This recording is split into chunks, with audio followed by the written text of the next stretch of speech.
Hace 2 años, 3 años aproximadamente, esta legislatura estaba pariendo el Fondo Anticíclico y de Desarrollo, que dicho sea de paso lo establece nuestra Constitución. En el artículo 150 se dice que es norma de responsabilidad de la provincia que se disponga de una reserva anticíclica, porque nuestra matriz productiva no está diversificada. Nuestra matriz productiva depende esencialmente de los hidrocarburos y la realidad es que los hidrocarburos son un commodity.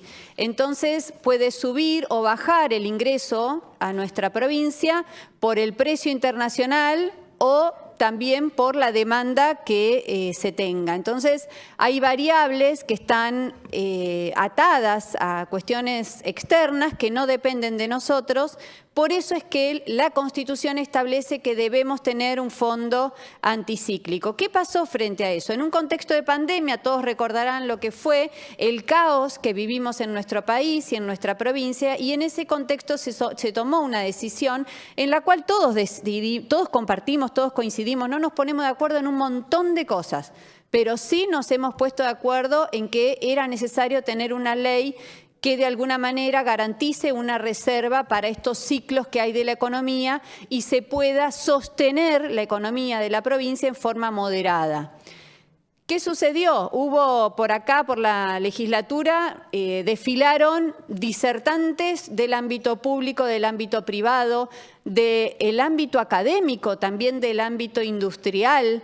Vinieron de otras provincias, vino gente de otros países. Todos los bloques presentaron su ley de fondo anticíclico. Después de arduas discusiones, se acordó una ley que la mayoría votó en este recinto.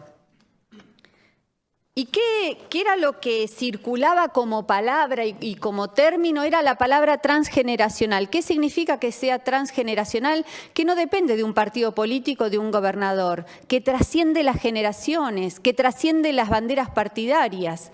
Eso es transgeneracional. Y que además este fondo anticíclico iba a también alimentar un fondo de desarrollo que era precisamente para la educación, para la ciencia y tecnología, para diversificar nuestra matriz productiva. De eso se trató el proyecto que se aprobó hace poco tiempo atrás. ¿Cuánto tiene hoy este fondo? Tiene acumulado, y se espera que al 31 de diciembre tenga acumulado, estos datos suministrados directamente por acá, son oficiales que nos llegaron del Ministerio de Economía, 20.430 millones. Eso es lo que se cree que se va a acumular hasta fin de año. Entonces, ¿qué pasó? ¿No? Porque en realidad estábamos todos de acuerdo en que lo necesitábamos. ¿Qué pasó? ¿Bajaron los ingresos? No. Porque la realidad es que el artículo 7 de esta ley establecía que habían situaciones en las cuales sí se le podía echar mano a este fondo. Por un lado, si bajaban los ingresos. ¿Bajaron los ingresos? No. Déjenme comentarles que según los datos también suministrados por el Ministerio de Economía, en este trimestre del 2023 se ingresó a la provincia ingresos corrientes totales, reales, ¿sí? Reales, ya se quita el efecto inflacionario, 174.928 millones. Y si uno lo compara y ve la variación interanual de trimestre a trimestre, está por encima de la inflación. Entonces, ¿qué significa? Que hay más dinero del que se prevía y hay más dinero del que se estimaba según el presupuesto. Con lo cual, los ingresos, la realidad es que no bajaron, ¿sí?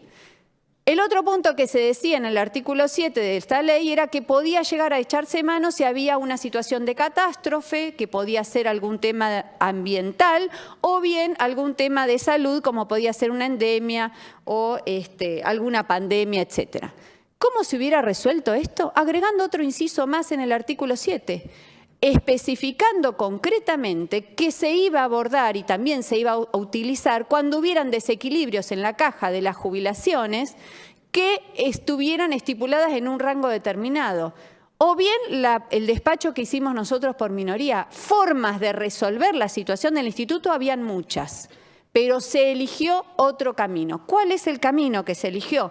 El camino que se eligió es el de poner en un despacho que se iba a utilizar y o para deuda pública, con lo cual lo más probable es que se use para la deuda pública. Quizá algo chorreen para la caja de jubilaciones, pero déjenme decirles que eso, la verdad que no creo que suceda. Por otro lado, si nosotros vemos la deuda que tenemos en la provincia, acá muchos hablan y pusieron en los argumentos que en realidad esto es porque los gastos que tiene la provincia,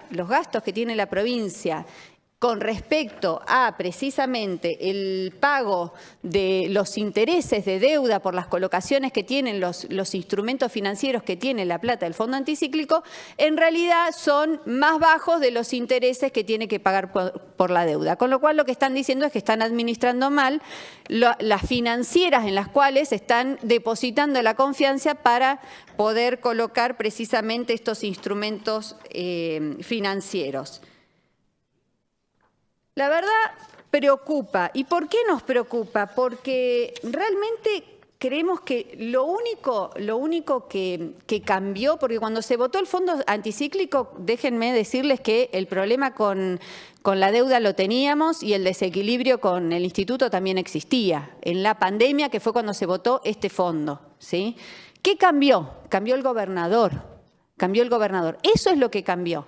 ¿Y qué están demostrando ahora con este acuerdo de cúpulas, donde van a colocar el dinero de un fondo anticíclico precisamente para el pago de deuda? Lo que están demostrando es que son lo mismo. Tanto Gutiérrez como Rolo Figueroa son lo mismo. De hecho, Rolo Figueroa fue quien aseguró los votos en este recinto para poder garantizar el mayor endeudamiento en la provincia, porque estaba sentado ahí donde está usted, Kopman, ahí, y garantizó el mayor endeudamiento en la provincia. Y acá somos la segunda provincia con mayor deuda per cápita. Y además, el 80% del stock de deuda es en dólares. Y además, el 11% de nuestro presupuesto se va en pagos de servicios de deuda. O sea, estamos endeudados hasta la manija. ¿Qué están demostrando Gutiérrez y qué está demostrando Rolo Figueroa? Que son lo mismo, que lo único que les interesa es tener plata líquida ahora, ya para pensar de acá a fin de año, a 3 años, como fue el primer despacho que ellos hicieron. El primer proyecto decía que era hasta fin de año y prorrogable por 3 años, justo cuando termina Rolo Figueroa. Ahora no, ahora ya es de por vida, o sea, ya queda liberado. Están demostrando que solo piensan en el aquí y ahora. No les interesa la juventud, no les interesa el futuro, no les interesa lo transgeneracional, que era esta propuesta que se venía con el Fondo Anticíclico. Es nefasto lo que van a hacer, es la carta de defunción del Fondo Anticíclico. Lamentamos que no hayan acompañado nuestro proyecto, porque en nuestro proyecto iba el destino para el instituto, para la educación, para la salud, para el transporte público, para los loteos por servicio y también iba para el Fondo Anticíclico, porque había un porcentaje del 15% que iba a seguir alimentando el Fondo Anticíclico. Es tristísimo que estemos frente a esta carta de defunción del Fondo Anticíclico y que nos demuestre Rolo Figueroa que supuestamente era una renovación, que nos demuestre que no le interesa la juventud, no le interesa el futuro de nuestra provincia y solo quiere plata líquida ahora cuando asuma, precisamente para mantener su partido político y los gastos de la política partidaria que él lleva adelante. Muchas gracias.